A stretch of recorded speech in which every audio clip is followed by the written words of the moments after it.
इनके लबे रंगी की निछावर थी कि जिसने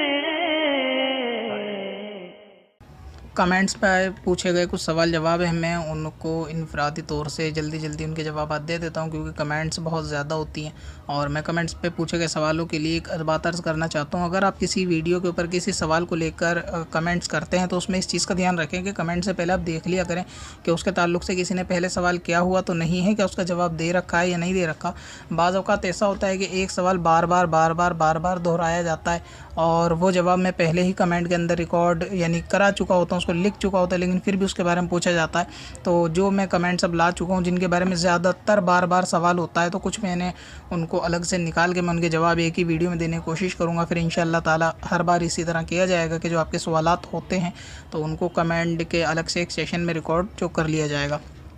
एक वीडियो डाली थी मैंने कुरान पाक के पढ़ने के ताल्लुक से कि कुरान पाक को बुलंद आवाज़ में पढ़ना चाहिए, आहिस्ता नहीं पढ़ना चाहिए। तो इसमें सबसे ज़्यादा कमेंट्स जो आते हैं वो ये ख़वातीन पूछती हैं कि बुलंद आवाज़ से क्या मुराद है। बहुत से ने कहा कि भाई लड़कियों को जो मना करा गया है कि बुलंद आवाज़ से ना पढ़ें ख़वातीन के लिए। तो इसी तरह बहुत से ने ये पूछा कि नमाज में भी बुलंद पढ़ें या आहिस्ता पढ़ें। तो लोगों के ये तसव्वुर जहन में बन नहीं पाया कि बुलंद आवाज़ क्या है और आहिस्ता पढ़ने से क्या मुराद है। तो मैं उसको अभी आपको एक्सप्लेन करता हूँ कि जैसे बुलंद आवाज़ से मुराद ये है कि जिस तरह एक तो मैं बोल रहा हूँ उसको तो बुलंद आवाज़ कहते हैं, और एक आवाज़ होती है कि इतनी हल्के जिस तरह आप नमाज में पढ़ते हैं। तो नमाज में जिस तरह आप पढ़ते हैं कुरान पाक, तो नमाज ही के पढ़ने जितनी आवाज़ आप कुरान पाक में पढ़े कम से कम उसकी मिकदार ये है। जैसे कि आप ये समझ लें कि आप कुरान पाक नमाज के अंदर इस तरह पढ़ते हैं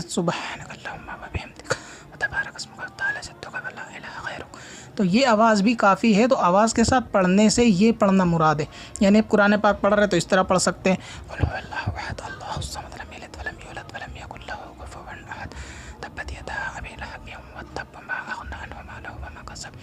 तो इस तरह कुरान पाक पढ़ना कि इसमें आवाज़ भी आ रही है और अपने कान सुन रहे हैं। इसको आसान ज़ुबान में कानाफूसी वाली ज़ुबान कहते हैं कि आदमी कानाफूसी करता है या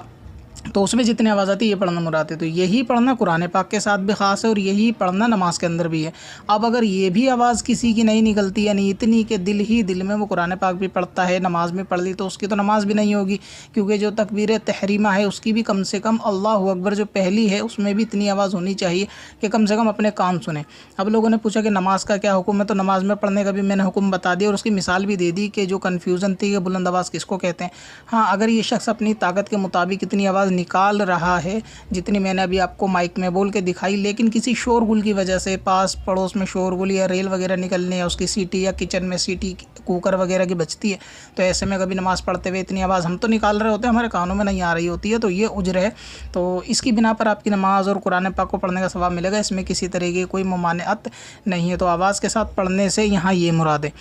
एक सवाल ज़्यादातर पूछा गया है मैक्सी वाले वीडियो के ऊपर कि जूड़ा बांध कर नमाज हो जाएगी औरत की, नहीं होगी। तो मुझे ये लगता है शायद ये जो हदीस पाक के अंदर कि मुझे बाल समेटने के लिए मना किया गया, यानी हदीस पाक में जो ममानियत है जूड़ा बांधने की वो मर्दों के लिए है। उसका मतलब ये नहीं है कि ख़ातून जूड़ा ना बांधें। देखिए, नमाज के अंदर या गैर नमाज के अंदर बाल का छुपाना औरत का फ़र्ज़ है। तो जो चीज़ फ़र्ज़ है छुपाना वो बदरजा औला नमाज के अंदर छुपाना ज़रूरी होगा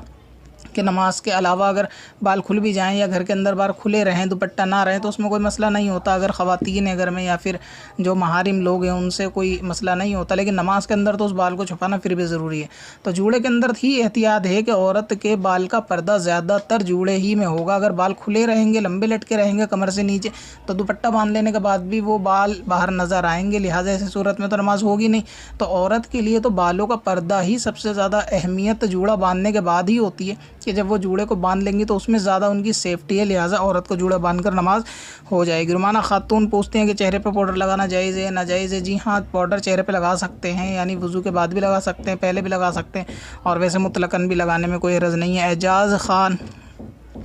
शरीफ, कमेंट बॉक्स क्यों बंद किया हुआ है? भाई, कमेंट बॉक्स अगर बंद किया होता तो ये सारी कमेंट जो मुझ तक पहुँची हैं ये आपकी पहुँच नहीं पाती है। तो इसका मतलब ये है कि कमेंट बॉक्स ओपन हुआ हुआ है। हाँ, बाज़ वीडियो के ऊपर ज़रूर कमेंट बॉक्स को बंद किया गया। उसकी दरअसल वजह यह है कि रद्द वहाबियत के ऊपर जो कुछ वीडियो हैं उनके ऊपर कुछ लोग खुराफात करते हैं, अहले हदीस आकर वो अपना जहर उगलने की कोशिश करते हैं। फिर अगर मैं ऑनलाइन नहीं रहता तो कुछ सुन्नी हज़रात उनको जवाब देते, तो आपस में उनकी जो है ना लड़ाई झगड़ा बहसबाजी बढ़ जाती है। तो इस वजह से मैंने रद्द वहाबियत की वीडियो के ऊपर कमेंट कमेंट बॉक्स बंद कर दिया गया है ताकि अरब की रियाल खाने वाले वहाँ आकर ना भौंकें। अगर फ़र्ज़ अकेले पढ़ें तो तीसरी और चौथी के अंदर सूरह फातिहा के बाद सूरत मिलानी है या नहीं मिलानी? जी हाँ, तीसरी और चौथी के अंदर सूरत मिलाना चाहें तो मिला सकते हैं, ये फ़र्ज़ और वाजिब नहीं है। मगर फ़र्ज़ में तन्हा पढ़ने वाले के लिए तो बेहतर यही है कि वो सूरह फातिहा के बाद सूरत भी मिलाए। और मैंने पिछली वीडियो में कहा था एक में कि सूरह फातिहा तीसरी चौथी में पढ़ना ज़रूरी नहीं है, तो वो भी आपको इख्तियार है कि फ़र्ज़ की तीसरी चौथी में सूरह फातिहा जो हमारा तसव्वुर है कि वो खाली पढ़ी जाती है, भरी पढ़ी जाती है, तो वहाँ खाली से मुराद ये है कि सूरह फातिहा के बाद सूरत ना मिलाई जाए। मगर वो सूरह फातिहा भी फ़र्ज़ की तीसरी चौथी में पढ़ना वाजिब नहीं, तन्हा आदमी भी चाहे तो 2 में सूरह फातिहा और सूरत मिला सकता है और आखिरी की 2 में 3 बार सुबहान अल्लाह कह सकता है। मगर ये कि सूरह फातिहा पढ़े तो अच्छी बात है, सूरह फातिहा के साथ सूरत मिलाए तो भी अच्छी बात है, और दोनों इख्तियार है उसको दोनों करें तन्हा पढ़ने वाले के लिए, तो ये ज़्यादा उनके लिए मुनासिब है। ज़ेबा पूछती हैं कि खरगोश रखना और पालना कैसा है, परेशानी आती है? बाज़ लोगों ने ये कहा है कि घर में खरगोश पालने से, जी ऐसा नहीं है, खरगोश पालना दुरुस्त है बल्कि हलाल भी है और खाने में भी इसकी कोई परेशानी नहीं है, यानी हिल्लत हुर्मत के एतबार से। तो बाकी पालने में इस चीज़ का लिहाज रखना चाहिए कि एक वीडियो मैंने बनाई थी जानवर को पालने के लिहाज से, बिल्ली वगैरह या कबूतर वगैरह के बारे में, तो उसके अंदर एहतियात ये था कि उनके पेशाब से मैंने कहा था परहेज़ करना चाहिए कि अगर वो नमाज की जगह पर जाए, नमाज पर या कपड़ों पर पेशाब वगैरह कर दें तो ऐसी सूरत में मसले हो जाते हैं नमाज वगैरह के लिए। और इसके लिए बात दरअसल एहतियात की इसलिए होती है कि बात लोग ये तसव्वुर करने लगे हैं कि अगर कोई चीज़ उनके जिस्म पे आता है ना, बस वो उनके जहन में एक चीज़ रहती है कि जी हम नापाक हो गए। दरअसल ऐसा मसला नहीं होता, हर चीज़ से आदमी पे गुस्ल वाजिब नहीं होता, ना हर चीज़ से आदमी नापाक होता। हाँ, जिस्म पे या कपड़े पे जहाँ पे नजासत लगी है आपको उसका धो लेना काफ़ी है। तो ऐसा नहीं है कि आप नमाज नहीं पढ़ सकता। अब इसमें उजर क्या बयान करते हैं, जैसे भी आपने खरगोश की मिसाल दी कि खरगोश पाल सकता है। अब आपने खरगोश पाला, इसका पेशाब अगर कपड़े पे लगेगा या असर का टाइम है, असर मगरिब के दौरान करीब का टाइम है, वो जानवर आपकी गोद में बैठा, उसने पेशाब कर दिया। अब आप सोचोगे सर्दी में यार अब क्या नहाएं, और जो पेशाब कर दिया हम नहा नहीं सकते, ना पाके लिहाजा कल नमाज़ पढ़ेंगे, तो माज़अल्लाह इस तरह जानवर पाल के नमाज को कज़ा कर देना ये दुरुस्त नहीं है। या तो उसका इल्म सीख लें कि नमाज कब, यानी तहारत कब ज़रूरी है और कब नहीं है, और कब गुस्ल वाजिब होता कब नहीं। तो जानवर के पेशाब करने से कपड़ा बदल लिया जाए, जिस्म पे छींटे वगैरह लगी हो तो जब कपड़ा बदल लिया जाए। और जानवर का पेशाब हो, किसी का खुद का भी पेशाब लग जाए तो उसमें गुस्ल आदमी पे फ़र्ज़ नहीं होता, वो जिस्म या वो कपड़ा धो लिया जाएगा, तो इस सूरत में भी नमाज़ पढ़ ली जाएगी। मगर ये कि उज्र बयान करते हैं कि जानवर पालने के बाद जी कपड़े गंदे हो गए, नापा के पेशाब करते तो नमाज नहीं पढ़ सकते, तो इस हिसाब से मैंने कहा था पालना तो जायज़ है मगर उसकी नजासत का ख्याल रखना चाहिए। मैक्सी के ताल्लुक़ से एक वीडियो थी, तो एक बहन ने पूछा है कि मैक्सी के अंदर अगर निचले हिस्से में पजामा भी ना पहने, यानी शलवार ना पहने, खाली मैक्सी के अंदर नमाज़ पढ़ना चाहे तो नमाज़ हो जाएगी या नहीं होगी? तो कपड़े के अंदर तो मतलब ये है कि जितना सित्र छुपाना ज़रूरी है वो सित्र छुप जाएगा तो नमाज़ हो जाएगी। अगर एक मैक्सी के अंदर ही टखनों तक नीचे सितर छुप जाएगा और रुकू सजदे करते हुए कोई भी सितर नहीं खुलेगा तो नमाज़ हो जाएगी। मगर मैक्सी के अंदर ये थोड़ा सजदे वगैरह के अंदर ख़तरा है कि शायद पिंडली वगैरह और नीचे की गट्टे वगैरह वो नज़र आने का अंदेशा है, लिहाजा मैक्सी के अंदर शलवार पहनना बेहतर है। बाकी आम सूरतों में अगर आपको लगता है कि बिना शलवार पहने भी सित्र को छुपाया जा सकता है, यानी कंधे से लेकर पूरे पैर नीचे गट्टे तक वो मैक्सी जिस्म को छुपा लेगी नमाज में, तो इस सूरत में भी बग़ैर शलवार पहने मैक्सी पहन कर नमाज हो जाएगी। एक भाई कहता है कि मदरसे के अंदर डॉक्यूमेंट्स मेरे लगे हुए हैं, मैं वहाँ पढ़ाने के लिए नहीं जाता हूँ, मगर ये कि मेरी सैलरी आती है तो मुझे वो पैसा लेना चाहिए नहीं लेना चाहिए, और ये तनख्वाह सरकार की तरफ से आती है। तो इसमें मैं अर्ज़ करूँ इसकी पूरी डिटेल दरअसल लेकर आप किसी दारुल इफ्ता में चले जाएं तो ज़्यादा मुनासिब होगा, क्योंकि अगर आपको वहाँ पढ़ाने के लिए आप किसी ओहदे पर नहीं हो, फिर आपकी सैलरी आती है और किसी ने आपकी मदद में, यानी ये 2 नंबर के काम की मदद में आपकी हेल्प कर दी कि भाई आपके डॉक्यूमेंट्स लगा दिए और वहाँ गवर्नमेंट में ये चीज़ दर्शा दी कि भाई ये बंदा यहाँ पे पढ़ाता है और मुदर्रिस है, काम करता है और आपकी तनख्वाह आती है, तो इस तरह झूठी बात बोलकर, झूठे तरीके से डॉक्यूमेंट लगाकर, झूठे पद के लिए डॉक्यूमेंट्स लगाने के बाद जो रकम हासिल की जाएगी वो लिहाजा जायज़ नहीं होगी, क्योंकि काफिर को भी धोखा देना ये हराम है, तो वो रकम आपको वापस करनी होगी। अगर आप इनका बयान करने का सवाल का मतलब यही है। और आपने जैसा कहा था अगली कमेंट्स के अंदर कि मैं थोड़ा बहुत वहाँ के काम वगैरह कर देता हूँ, कि तो आप ऐसा नहीं होता कि आप टीचर के ओहदे के ऊपर अगर सैलरी लें और कोई काम अकाउंट वगैरह मेंटेन कर दें और मोस्टली आप घर पे रहें, और घर पे रहने के बाद आप अपना वक्त घर पे जो है ना बिताएं और उसके बाद आप तनख्वाह ले लें, तो ये सूरत जो है ना दुरुस्त नहीं है। मगर फिर भी मैं मशवरा दूंगा कि सवाल क्योंकि पूरा वाज़ेह नहीं होता तो आपको चाहिए किसी वहाँ रहने वाले आसपास के मुफ्तियान इकराम से आप रब्ता करें और अपने लिए शरई अहकाम मालूम कर लें। औरत के ताल्लुक़ से कि उनको आधी आस्तीन पहननी चाहिए नहीं पहननी चाहिए, जी अभी मैंने कपड़े का जो बयान किया पैमाना वो यही है कि अगर कपड़े के अंदर नमाज में सित्र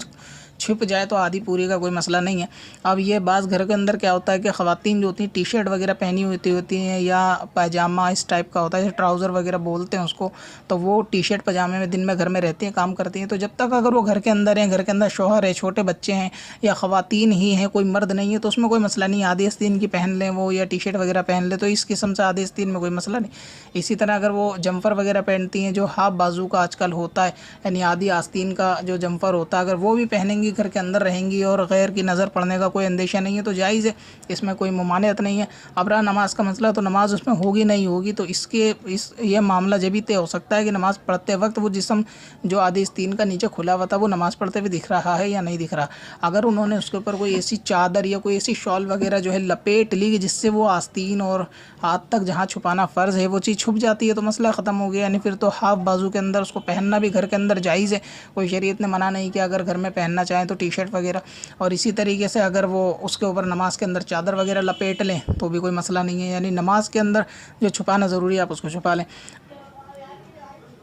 पॉकेट मनी के बारे में भी एक सवाल था, अगर कोई 5,000 10,000 रुपये अपनी पॉकेट मनी से बचाता है तो क्या उस पर ज़कात होगी या नहीं होगी। तो 5 और 10,000 रुपये तो खाली ज़कात नहीं होगी, मगर ये कि 5-5 हज़ार रुपये बचाने के बाद ये बंदे ने इतने पैसे जोड़ लिए कि जो 52.5 तोला चांदी या उसके रकम को पहुँच जाते हैं, तो इस सूरत में उस पर ज़कात वाजिब हो जाएगी। और ये चांदी के रेट आप अपने शहर के रेट से यानी मैच करेंगे। इसकी मिसाल इस तरह समझ लें कि इसमें अगर बाकी शर्तें पाई जाएँ, जैसे जो मुझ पर माल है वो माल इतनी रकम का है कि 52.5 तोला चांदी की रकम मान लीजिए 25,000 रुपये की है इस टाइम, तो मेरे पे ये 25,000 रुपये हैं और मैं इस पे कब्ज़ा भी मेरा हुआ हुआ है, नहीं मेरे हाथ में, मेरी कुदरत में है, चाहे मेरे बैंक में हो, मेरा इसमें कब्ज़ा हुआ हुआ है, 25,000 का मैं मालिक हूँ और ये मैंने 2-2 रुपये करके जोड़े। अब जब ये 25,000 रुपये मुझ पर मुकम्मल हो गए, इस पर 1 साल का वक्त गुजर जाए, यानी पूरे साल तक ये मुझ पर 25,000 रहें, घटे ना, इससे बढ़ जाएँ, तो अब ये मुझ पर 25,000 रुपये की ज़कात वाजिब हो जाएगी। और ये 25,000 रुपये की एक मिसाली तौर है, बताएं मैंने कि शहर की चांदी की रकम ही देखी जाएगी। अगर एक मिसाल समझ ले कि अगर 25,000 की चांदी है 52.5 तोला, तो इस हिसाब से 25,000 पे ज़कात हो जाएगी। तो आपने जो 5,000 10,000 बताए हैं कि इन पे ज़कात होगी नहीं होगी, सिर्फ 5-10 हज़ार पे तो ज़कात नहीं होगी, लेकिन 5-5 जोड़कर आपने इतने कर लिए कि वो आधा किलो चांदी 52.5 तोला चांदी की रकम के बराबर बैठ रहे हैं, उतने की चांदी वहाँ ख़रीदी जा सकती है, तो फिर ज़कात वाजिब हो जाएगी। जबकि ज़कात की दूसरी शराइत भी पाई जाएँ, जिसके अंदर आकिल होना, बालिग होना ये शर्त है, ये चीज़ अगर मुकम्मल होगी, और माल आपके कब्ज़े में भी होना चाहिए, यानी किसी के पास कर्ज़ा नहीं होना चाहिए कि आपने किसी को कर्ज़ा दे रखा, इस तरह भी ना हो, अपने कब्ज़े में भी हो, और आप ख़ुद भी मकरूज़ नहीं होने चाहिए कि आपका किसी पे 25,000 का कर्ज़ा और आप पे 20,000 रुपये हैं कर्ज़ा, तो आप अगर दे देंगे तो कुछ नहीं बचेगा। तो ये सब सारी शर्तें आप मुकम्मल पाई जाती हैं तो ज़कात हो जाएगी। खुलासा कलाम ये है कि किसी ने अपनी 2-2 रुपये की भी रकम से अगर रकम जोड़ ली और ज़कात की सारी शर्तें पाई जाएंगी, उसको ज़कात अदा करनी होगी। ये चीज़ मेरे ख्याल से आप ये पूछना चाहते हैं शायद कि वो कमाते नहीं हैं या पॉकेट मनी जोड़ जोड़ के करिए तो बंदा काम नहीं करता तो ज़कात होगी या नहीं होगी। मेरे ख्याल से यही आपका सवाल होगा। तो कमाने का कोई मैटर नहीं है कि जो बंदा नहीं कमाता उस पर ज़कात नहीं होगी। स्कूल जाने वाले बच्चे अगर जोड़ लें, कॉलेज जाने वाले बच्चे अगर जोड़ लें, और ये बालिग भी हैं और अपनी पॉकेट मनी से या फिर पार्ट टाइम जॉब करते हैं और पॉकेट मनी से पैसा जोड़ लेते हैं, ज़कात की शराइत पाई जाने के बाद इनके ऊपर ज़कात वाजिब हो जाएगी। पत्थर में हसन पुरनवार